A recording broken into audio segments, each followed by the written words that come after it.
مشرکانو د رسول الله مبارک دعوت برداشت نکړه ورځ په ورځ باندې خلک په مسلمانېدو باندې شول نو هغوی وی چې دا دعوت ختمول غواړي په دارالندوه کې شورا مقرره شوه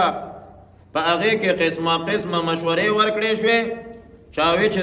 د کلي نه به یې وشړو نو لحاظه زمونږ غوږونه به ورنه په آرام شي او چا وی چې قید به یې کړو نو زمونږ غوږونه به ورنه په آرام شي درته مې ویلې وه چې د شیخ نجدي په شکل باندې شیطان راغلی و هغه دا مشورې رد کړلې او وی چې دله خو الله پاک یو ناشنا زبان ورکړی دی خو بلې علاقې ته لاړ نو هلته به هغه خلک په ځان سره ودرئ په تاسو باندې به حمله وکړي نو لحاظه د ستاسو به نیست او نابود کړي د ستاسو چې کم تحریک و په هغه تحریک کې تاسو نه کامیابېږئ او که تاسو وایه موږ به قید کو د قید دا خبر هم نه ده ټیک تاسو ته پته ده چې سرتیرې ملګري دي حمله به در باندې وکړي او قید به مات کړي او لحاظه دی به د قید نه وباسي ستاسو چې کم هغه مطلب و د دعوت ختمېدل هغه به ختم نشي او لحاظه ځان به ور باندې بدنام کې داسې اټل فیصله کول پکار دي چې خبره خلاصه شي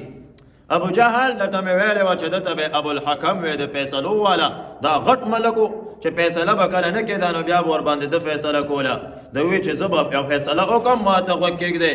داسې کار به وکړو چې د عربو څومره قبیلې دي هغې نه به یو ځوان را جمع شي او ټول به په یو ځل باندې حمله وکړي په رسول الله مبارک باندې او په یو ځل باندې به پې ګزار وکړي او نعوذ بالله شهید بیږي د هغې نه بعد بیا بجې د دوی بنو هاشم موږ سره مقابله به کولی نه شي ځکه چې ټول عربو سره مقابله کول ټولو قریشو سره مقابله کول دا ګران کار دی نو لحاظه خامخا څه ته به تیارېږي خونبها ته به تیارېږي دیت ته به تیارېږي او زمونږ خو لویې قبیلې دي سلو خان پکې لاسه ته وایي 300 خو به وله ورکړو په عمدې باندې شیخ نجدي په شکل باندې شیطان راغلی و چې ویری ګوډ دا زبردسته فیصله